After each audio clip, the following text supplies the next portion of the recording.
Alhamdulillahi Rabbil Alamin.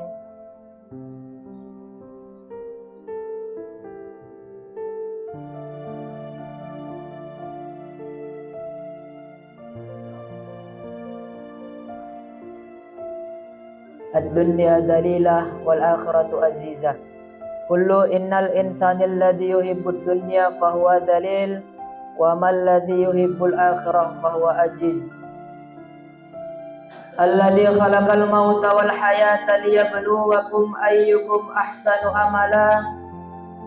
Ashhadu an la ilaha illallah wahdahu la syarika lah wa ashhadu anna Muhammadan abduhu wa rasuluh.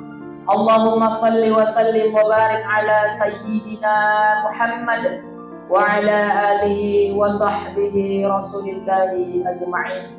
Amma ba'du. Faya ibadallah usikum wa iyyakum bittaqwallahi faqad fazal muttaqun. Ittaqullaha haqqa tuqatih wa la tamutunna illa wa antum muslimun.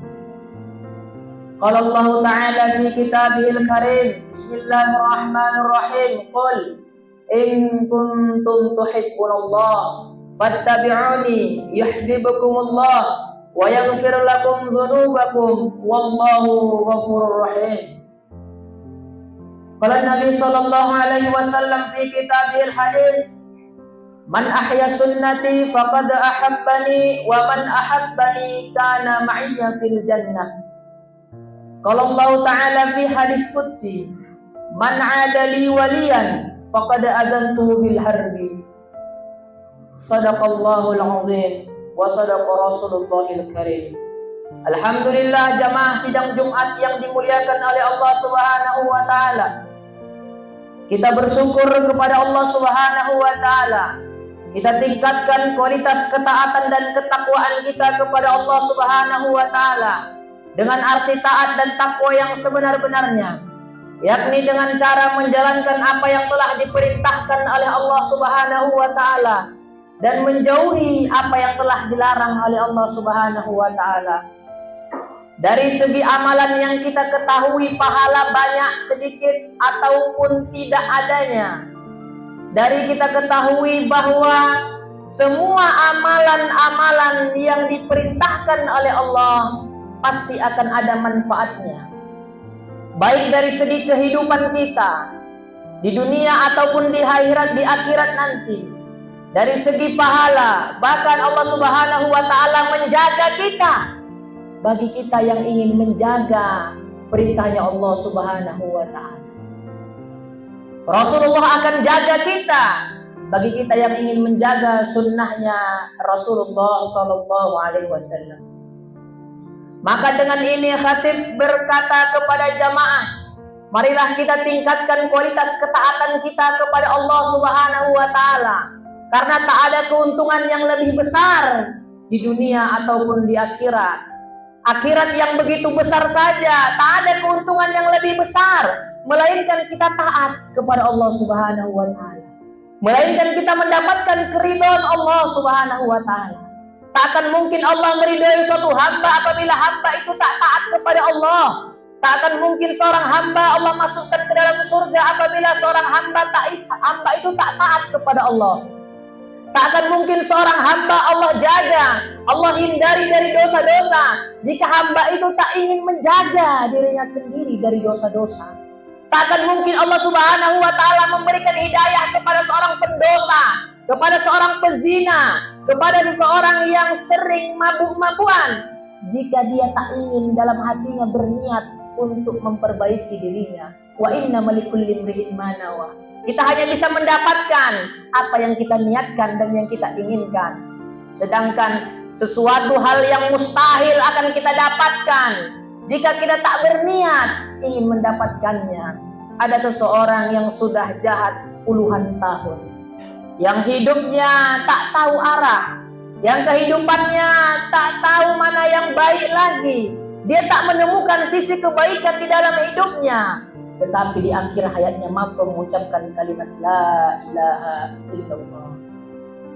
Bukan karena dia orang yang baik semasa hidupnya, bukan karena dia orang yang baik yang semasa hidupnya dia rajin melaksanakan sholat, puasa, sedekah, tapi ketika di akhir hayatnya mampu ucapkan kalimat la ilaha illallah, karena sebelum dia meninggal dunia ada di hatinya sedikit ingin bertaubat kepada Allah, sehingga taubat ini Allah terima, sehingga Allah mudahkan jalannya untuk masuk ke dalam surganya Allah Subhanahu wa ta'ala.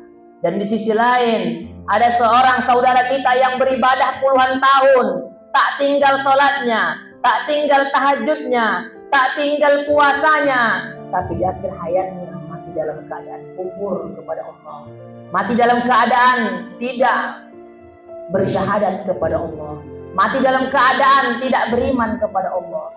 Kenapa ini terjadi? Karena di akhir hayatnya putus asa. Dia merasa bahwa aku sudah baik, aku sudah sholat, tapi mengapa cobaanku begitu banyak sehingga Allah marah kepadanya. Di saat dia putus asa, syaitan datang, lalu dia terperdaya, lalu dia terjerumus oleh godaan syaitan sehingga dia mati dalam keadaan kafir.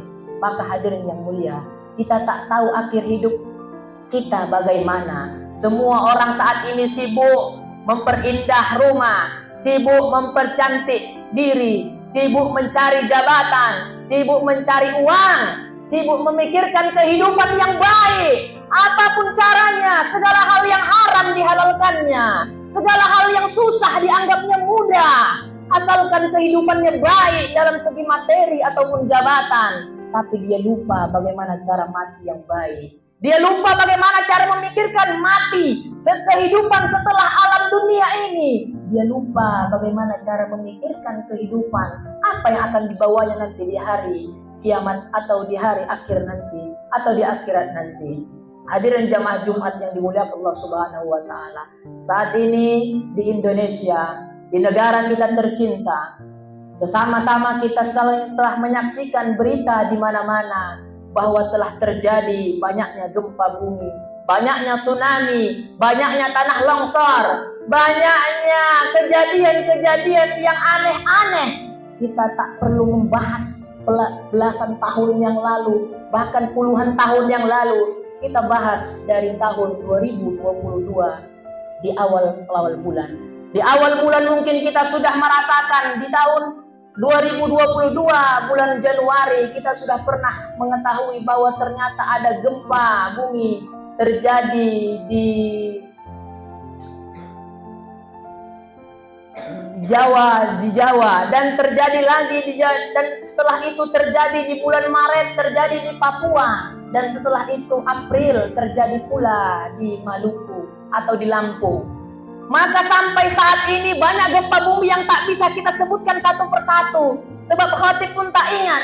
Banyak gempa bumi dan tsunami yang tak bisa kita sebutkan di sini, tapi sama-sama kita telah menyaksikan. Kita sama-sama ada televisi, kita sama-sama ada handphone, kita sama-sama punya YouTube. Kita bisa melihat akses internet, jaringan, bagaimana berita-berita saat ini menggambarkan, memberitakan banyaknya tsunami, banyaknya gempa bumi, banyaknya terjadi fenomena-fenomena alam. Kita sama-sama menyaksikan bahwa belakangan ini di bulan November tanggal 24 terjadi gempa bumi di Cianjur yang menelan ratusan korban. 5.400 lebih manusia mengungsi, tak meninggalkan tempat tinggalnya. Itu tempat tinggal mungkin ada sebagian mereka yang mati-matian mencari rumah itu. Mungkin ada sebagian dari mereka yang mengungsi, capek puluhan tahun, berkeringat, lupa sholat, lupa puasa. Mereka tinggalkan segalanya demi membangun rumah. Tiba-tiba rumah itu siap hancur dibuat gempa bumi. Adakah mereka yang bisa marah? Adakah mereka yang bisa marah kepada Allah? Ada. Wa kanal insanu dha'ifa. Semua manusia lemah. Seketika itu semua hancur, semua binasa. 5.400 orang, mengungsi, menyelamatkan diri, meninggalkan harta mungkin ada yang di sana, rumah mungkin yang mati-matian, rumah yang dicintai mereka. Mungkin mereka tinggalkan seketika. Mereka tak mementingkan itu lagi. Mereka hanya mementingkan keselamatan mereka. Apakah perlu Allah tegur kita seperti itu baru kita mau ingat kepada Allah? Apakah perlu Allah berikan cobaan seperti kita, Allah guncangkan ini dunia, baru kita mau beribadah kepada Allah? Apakah perlu Allah guncangkan ini dunia, baru kita bisa meninggalkan kesibukan kita seperti meminum khamar, berjudi, berzina? Apakah perlu seperti itu? Maka hadirin yang mulia, sekarang sudah kita rasakan di televisi banyak korban-korban gempa bumi. Mereka yang mati mungkin ada yang meninggalkan seorang anak. Mereka yang mati ada meninggalkan seorang suami. Mereka yang mati ada meninggalkan seorang istri. La tadkhulul jannah hatta tu'minu wa la tu'minu hatta tahabbu. Kita tak akan bisa masuk surga sampai kita bisa merasakan sakitnya saudara kita sebagaimana kita merasakan sakit itu. Mungkin di antara gempa bumi Cianjur kemarin hadirin, ada mereka yang kehilangan suaminya. Maka kita sebagai seorang istri, andaikan istri kita yang kehilangan kita, bagaimana hancurnya hatinya. Seandainya di gempa kemarin ada yang kehilangan istrinya, kita, seandainya kita yang kehilangan istri kita, bagaimana hancurnya hati kita. Dia seandainya di gempa kemarin ada yang kehilangan anak-anaknya, tarik ke diri kita, seandainya kita yang merasakan itu, bagaimana hancur dan sakitnya. Di saat biar pasti kita akan berkata, biarlah rumahku yang kubangun bertahun-tahun, biarlah hartaku yang kucari bertahun-tahun hilang, selagi anak dan istriku tak hilang ya Allah. Tapi tak mungkin sesuatu yang sudah terjadi bisa kita ulangi kembali. Maka kita yang ada di sini, khususnya di desa kita ini, marilah sama-sama kita tingkatkan kualitas ketaatan kita kepada Allah Subhanahu wa taala sebelum itu terjadi kepada kita. Rasulullah SAW ketika dilanda gempa bumi, Rasulullah SAW naik ke Gunung Sabir. Di Gunung Sabir dalam riwayat Imam Tirmidzi, Rasulullah SAW kata Rasul sallallahu alaihi wasallam dalam hadis dikatakan la taqumus sa'ah hatta taksuraz zalazil. Tidak akan terjadi hari kiamat sebelum banyaknya datangnya gempa-gempa bumi. Tak akan jadi hari kiamat, kiamat tak akan datang sebelum banyaknya bencana alam, sebelum banyaknya tsunami, sebelum banyaknya gempa bumi. Maka saat ini gempa bumi adalah tanda-tanda sebelum datangnya hari kiamat. Maka ketika Rasulullah SAW dalam riwayat Imam Tirmidzi, Rasulullah ketika dilanda gempa bumi, Rasulullah SAW memegang bukit, memegang gunung, tangan Rasulullah ditempelkan ke tanah dan berkata, wahai gunung Sabir, belum saatnya engkau bergoncang. Wahai gunung Sabir, mengapa begitu cepat engkau bergoncang? Wahai gunung Sabir, di atasmu masih ada seorang nabi, yaitu aku Rasulullah SAW. Dan di atasmu masih ada seorang siddiq, membilangkan Abu Bakar as-Siddiq. Dikala itu Rasul dengan sahabat, Rasulullah, Abu Bakar, Utsman, dan Sayyidina Abu Bakar as-Siddiq. Maka ketika kata Rasulullah, dan dua di atasmu masih ada orang syahid, yaitu Utsman dan Sayyidina Umar ibn Khattab. Maka dalam riwayat Imam Bukhari Muslim bahwa itu bukanlah gunung Sabir tapi gunung Uhud. Rasulullah SAW memegang itu gunung Uhud dalam sama kisahnya tapi riwayat yang berbeda. Rasul memegang itu tanah dan berkata kepada gunung Uhud, wahai gunung Uhud, terlalu cepat engkau gempa bumi, terlalu cepat engkau berguncang. Jangan kau berguncang dulu, karena di atas masih ada nabi, yaitu aku, dan di atas masih ada orang siddiq, yaitu Abu Bakar, dan masih ada dua orang syahid, yaitu Umar dan Utsman ibn Affan. Maka seketika itu gunung Uhud pun berhenti. Lalu Rasulullah berkata, wahai manusia, dosa apa yang telah kamu lakukan sehingga gunung Uhud ini berguncang? Dosa apa yang kamu lakukan sehingga dunia ini gempa bumi? Dosa apa yang kalian lakukan sehingga Allah marah dan memberikan gempa ini kepada kita? Maka hadirin yang dimuliakan Allah Subhanahu wa taala, Sayyidina Umar bin Khattab ketika dilanda gempa bumi, Sayyidina Umar bin Khattab berkata amaman nas, di depan para kaum Mekah, ya ahlal Madinah, ketika Madinah dilanda gempa bumi, Umar bin Khattab berkata amaman nas, di depan para penduduk Madinah, ya ahlal Madinah ma asyratum ma asdahtum, wahai penduduk Madinah, dosa apa yang kalian lakukan, maksiat apa yang kalian lakukan sehingga Madinah dilanda gempa bumi, sehingga Madinah terkena azab dari Allah? Dosa apa yang kalian kalian lakukan. Apa kata Umar bin Khattab? Wahai penduduk Madinah, seandainya nanti ada gempa susulan, seandainya nanti ada gempa lagi, seandainya Madinah terguncang lagi oleh gempa, wallahi, demi Allah, aku Umar bin Khattab akan mau tinggal dengan kalian. Aku akan pergi meninggalkan Madinah karena aku tak sanggup melihat dosa-dosa yang telah kalian lakukan. Maka hadirin yang mulia, gempa bumi ini adalah salah satu tanda banyaknya dosa kita kepada Allah Subhanahu wa taala. Maka ketika Sayyidina Umar bin Abdul Aziz ketika dilanda gempa bumi, maka Sayyidina Umar bin Abdul Aziz memberikan surat kepada gubernur-gubernur dan memanggil para gubernur-gubernur. Isi surat beliau yang berkata, wahai para gubernur-gubernur, bertaubatlah kamu kepada Allah. Wahai para pemimpin-pemimpin, bertaubatlah kamu kepada Allah. Banyak sekarang terjadi gempa bumi saat ini karena perbuatan kalian. Apakah kalian tidak adil kepada rakyat kalian? Apakah dosa yang kalian lakukan sehingga Allah marah dan terjadi gempa bumi? Maka para gubernur-gubernur diperintahkan Umar bin Abdul Aziz agar memberikan, mensedekahkan segala hartanya, menginfakkan hartanya agar gempa bumi surut dan Allah kembali ridho kepada manusia yang ada di muka buminya. Hadirin jamaah Jumat yang dimuliakan Allah Subhanahu wa taala. Sayyidina Ka'ab bin Malik ketika dilanda gempa bumi, ketika ditanya soal gempa bumi, kata Ka'ab bin Malik mengatakan, gempa bumi terjadi karena bumi takut kepada Allah. Gempa bumi terjadi karena bumi takut kepada Allah. Bumi gemetar. Kenapa bumi takut kepada Allah? Kenapa bumi gemetar? Karena begitu banyak manusia di atasnya yang melakukan dosa. Begitu banyak manusia yang di atasnya yang melakukan maksiat. Sehingga bumi takut. Sehingga bumi gemetar takut kepada Allah. Bumi mohon ampun kepada Allah. Ya Allah, begitu banyak manusia yang melakukan dosa di atas muka bumi ini. Ampuni mereka ya Allah. Aku tak sanggup. Karena ketakutan inilah bumi gemetar dan terjadilah gempa bumi. Inilah saat ini yang kita alami, hadirin yang mulia. Maka ketika Sayyidina Anas bertanya kepada Aisyah radhiyallahu anha, "Ya Aisyah, apa pendapatmu tentang gempa bumi?" Kata Aisyah, "Kenapa?" Kata Aisyah radhiyallahu anha, "Gempa bumi terjadi karena 3 perkara. Yang pertama, ketika khamar merajalela, maka akan terjadilah gempa bumi." Khamar, kata Rasul pernah katakan, al-khamar ummul khaba'ith, faman syaribaha lam tuqbal salatu 40 yauman, fa in mata wa hiya fi batnihi mata maitatan jahiliyatan. Khamar adalah induk segala dosa. Khamar adalah biang segala dosa. Khamar adalah mamaknya segala dosa. Barang siapa yang meminum khamar, maka tak akan diterima ibadahnya 40 yauman, 40 hari 40 malam. Fa'in mata wahya fi batnihi mata maitatan jahiliyatan. Siapa yang mati dalam meminum khamar, dia mati dalam keadaan jahiliyah. Tak diterima syahadatnya, tak diterima sholatnya, sebab dia minum khamar. Maka kata Aisyah, yang pertama, apabila khamar telah merajalela. Yang kedua, perzinaan. La taqrabuz zina innahu kana fahisha wa sa'a sabila.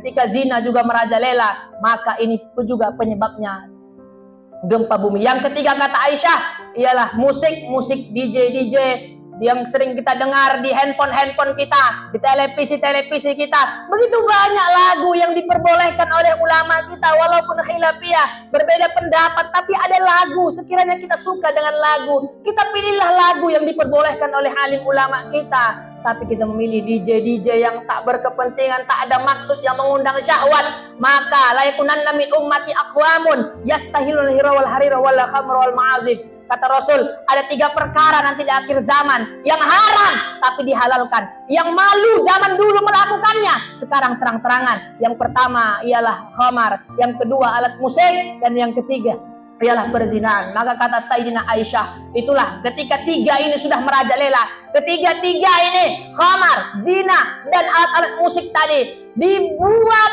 seenak-enaknya, dilakukan secara terbuka, maka kata Aisyah, dekat sangat dengan kalian, gempa bumi akan sering terjadi di negeri kalian karena banyaknya hal-hal yang seperti ini. Hanya beberapa orang yang membuat, sedih semua kena. Hanya beberapa orang yang minum khamar, orang saleh, ulama, kiai, semua kena.